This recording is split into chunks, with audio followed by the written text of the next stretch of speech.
আলোচনা তো করতেই হবে, কেননা ওয়াজ বন্ধ হয়ে গিয়েছিল বলেই তো আইয়ামে জাহেলিয়াত শুরু হয়েছিল। তো ওয়াজ হচ্ছে বলে হয়তো এখনো গুটি কতক হলেও জেগে আছে, না হয় পুরো জাতি ঘুমোতো। তাই মনে দুঃখ ব্যথা থাকলেও আসতে হয়, দুটো কথা বলতে হয়।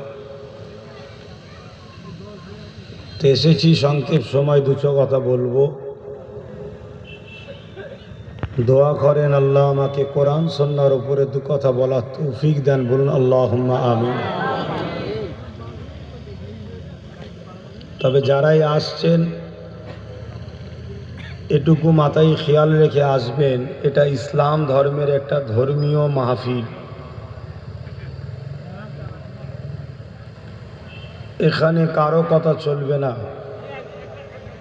এই মাহফিলের একটা আদব আছে, সিস্টেম আছে, যেটা দয়ান নবী দেখিয়ে দিয়েছেন, ওইভাবেই কিন্তু আসতে হবে। হ্যাঁ, এই পৃথিবীতে হাজারো ধর্ম আছে, লাখো ধর্ম আছে, যার বিশ্বাস তার কাছে। তারা কিভাবে ধর্মকর্ম করবে ওটা তাদের ব্যাপার, ও নিয়ে আমার জানারও প্রয়োজন নেই আর বলারও প্রয়োজন নাই।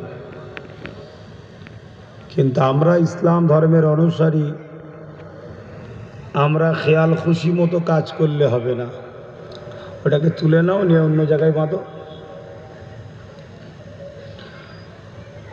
অন্যদেরকে টালি করে চললেও হবে না। যদি অন্যদেরটা ভালো লাগে সেটাই চলে যাও, ইসলামের কোনো অসুবিধে নাই, আল্লাহ ও রসুলেরও কোনো অসুবিধা নাই। কিন্তু ইসলামের মধ্যে তুমি খারাপই ঢুকাবে, বুড়াই ঢুকাবে, এ ইজাজত কিন্তু ইসলাম কাউকে দেয়নি। তাই যারা আসছেন, মাইকের আওয়াজ শুনতে পাচ্ছেন, সকলকে বলবো এই মাহফিলে এসে বসবেন। আর বসতে যদি অসুবিধে হয় দয়া করে দূরে দূরে থাকেন, কারণ আপনাদের কিছু লোকের জন্য আমাদের পরিবেশ খারাপ হচ্ছে। আজ এই মুসলমানের কিছু মুসলমানের জন্য আমাদের ওয়াকফটাও চলে গেল। আপনি ভাববেন এ তো কেন্দ্র সরকার আইন করেছে। আরে ও এতটা সাহস পেল কি করে সংবিধান বিরোধী কাজ করার? যদি আমার কওমের লোক পিছনে না থাকতো, ইতিহাস বলছে কখনো কেউ আমাদের উপরে কিছু করতে পারেনি। যতবার যারাই আমাদের ক্ষতি করেছে এর পিছনে মূল হাত ছিল মুনাফেক মুসলমানদের। আজকের দিনে আমি মুনাফেক ওই মুসলমানগুলোকে বলতে চাইছি যারা দেখবেন খড় খায় না, খড়ে গা ঘষে।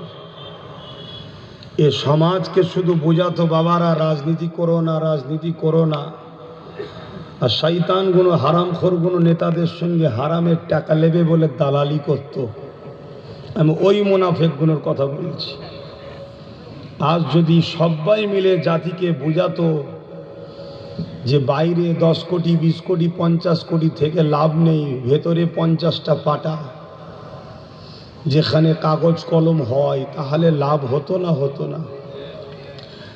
আপনার মাথায় ঢুকতে পারে যে সংখ্যা গরিষ্ঠ আর সংখ্যা লঘুর বলে একটা কথা আছে। আরে বাবা, সংখ্যালঘু যদি ইমানদার হয় সংখ্যা গরিষ্ঠকে উপযুক্ত টাইটও করতে পারে। আমরা বিগত দিন দেখেছি তো অনেক জায়গায় ভেতরে চেয়ার ছুড়াছুড়িও হয়েছে, কিন্তু উপযুক্ত না থাকার জন্য শান্তভাবে রাত 11টাতে কাজ মিটিয়ে নিল। তাহলে এর জন্য দোষী কাকে করব? আমার কওমের মুনাফিকদের বলবো না।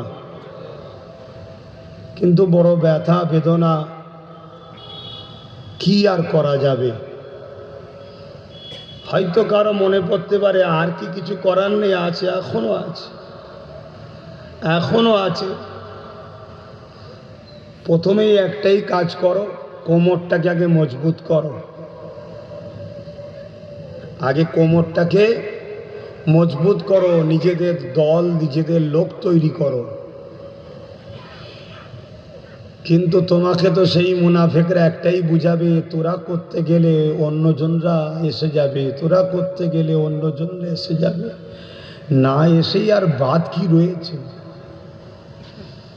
কিন্তু যদি উপযুক্ত চেষ্টা করি, কমসে কম 100-110-20টা লাঠি তৈরি করা যাবে। কয়েকটা লাঠিতে, ওই দিকে একটা লাঠি আছে, এদিকে একটা লাঠি আছে, এতেই যদি এই হয়, যদি কয়েকটা লাঠি মজবুত করা যায়, কাজে লাগবে মনে হচ্ছে না? তো যাক, সেজন্য বলবো, যদি আমায় ভালোবাসেন, আমার রাস্তা আমার কথা পছন্দ যদি হয়, তা আসার মতো আসেন, না হয় বাপ। যেমন মুনাফিকের খাতায় নাম লিখিয়েছিলেন, লিখান। তবে মনে রাখবেন, ইতিহাসে বা সমাজে শোনা যায় মীর জাফর কিন্তু গাদ্দারি করার পরও কিন্তু ছাড় পায়নি। হয়তো সিরাজউদ্দৌলা আগে মারা গেছে, কিন্তু মীর জাফরও বাদ। হয়তো আমাদেরকে আগে মারবে, তারপরে মুনাফিকরা বাদ যাবে মনে হচ্ছে নাকি? কেন, কাজ মিটে যাবার পরে চায়ের ভাঁড় সবাই ফেলে দেয়। তো বোঝার যদি হও, এখনো সময় আছে, তওবা করে ফিরে আসো। এভাবে থেকো না, এভাবে আসো। আল্লাহ আছেন, তিনি অবশ্যই সাহায্য করবেন। কিন্তু যুক্তিতে কথা বলতে হবে। লোহা কাটতে গেলে লোহা দরকার। যে শক্তির মোকাবেলা করছেন, ওই শক্তির লাইনে নিজের লোকও দরকার। সব জায়গায় হুজুর দিয়ে কাজ হয়নি বাপ।